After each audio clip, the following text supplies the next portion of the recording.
ओम नमो नारायण। मित्रों, एक बार फिर से आप सभी व्यक्तियों का स्वागत करते हैं अपने YouTube चैनल 1008 उपाय तथा ओम नमो नारायण पर।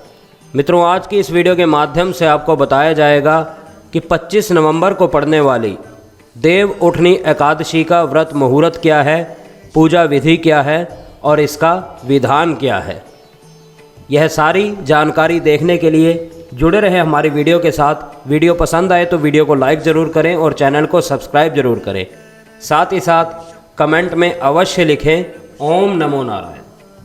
मित्रों, कार्तिक मास में आने वाली शुक्ल पक्ष की एकादशी को देवोत्थान या फिर देव उठनी एकादशी के नाम से भी जाना जाता है। यह एकादशी दीपावली के बाद आती है और आषाढ़ शुक्ल पक्ष की एकादशी को देवस्यान कहते हैं और आषाढ़ शुक्ल पक्ष की एकादशी को देवशयन करते हैं और कार्तिक शुक्ल पक्ष की एकादशी के दिन देव उठते हैं, इसीलिए इसे देवोत्थान एकादशी कहा जाता है। और मान्यता है कि देव उठनी एकादशी के दिन भगवान विष्णु क्षीर सागर में 4 महाशयन के बाद जागते हैं।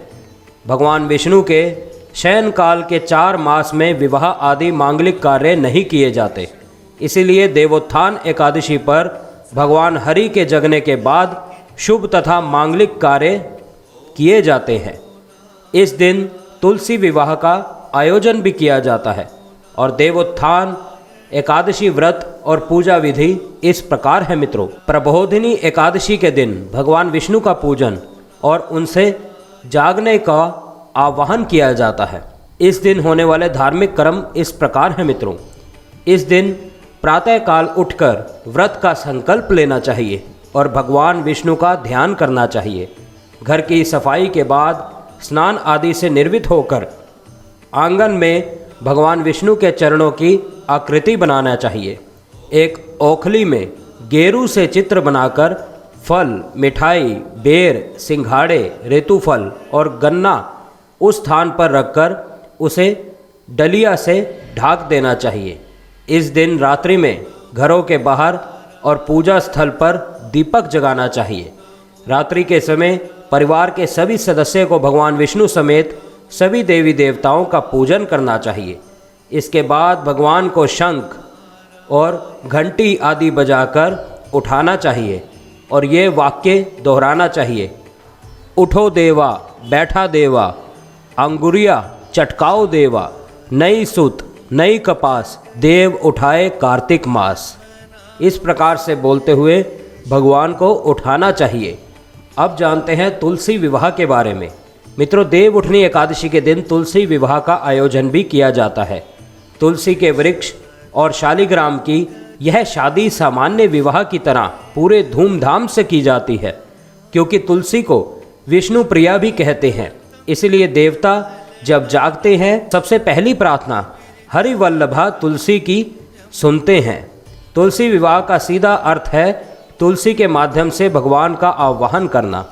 शास्त्रों में कहा गया है कि जिन दंपतियों में कन्या नहीं होती वह जीवन में एक बार तुलसी का विवाह करके तुलसी विवाह का पुण्य अवश्य प्राप्त कर सकते हैं।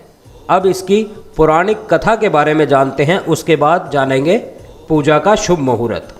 मित्रों, एक समय भगवान नारायण से लक्ष्मी ने पूछा कि हे नाथ, आप दिन रात जगा करते हैं और जब सोते हैं तो लाखों करोड़ों वर्ष तक सो जाते हैं तथा इस समय में समस्त चराचर का नाश कर डालते हैं।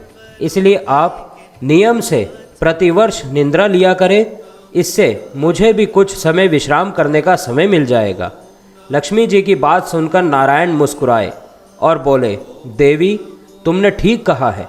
मेरे जागने से सब देव और खासकर तुमको कष्ट होता है। तुम्हें मेरी वजह से जरा भी अवकाश नहीं मिलता। अतः तुम्हारे कथन अनुसार आज से मैं प्रतिवर्ष 4 मास वर्षा ऋतु में शयन किया करूँगा। उस समय तुमको और देवगणों को अवकाश होगा। मेरी यह निंद्रा अल्प निंद्रा और प्रलयकालीन महानिंद्रा कहलाएगी। मेरी यह अल्प निंद्रा मेरे भक्तों के लिए परम मंगलकारी होगी। इस काल में मेरे जो भी भक्त मेरे शयन की भावना कर मेरी सेवा करेंगे और शयन व उत्थान के उत्सव को आनंद पूर्वक आयोजित करेंगे, उनके घर में तुम्हारे साथ निवास करूँगा। तो मित्रों, यह एक पौराणिक कथा है देव शयन की और देव उठान की। अब जानते हैं देव उठनी एकादशी पारणा मुहूर्त और हरिवारस समाप्त होने का समय। मित्रों, देव उठनी एकादशी पारणा मुहूर्त है 1:11 से 3:17 तक। यह मुहूर्त है 26 नवंबर का और हरिवारस समाप्त होने का समय है 11:51 पे, वो भी 26 नवंबर को।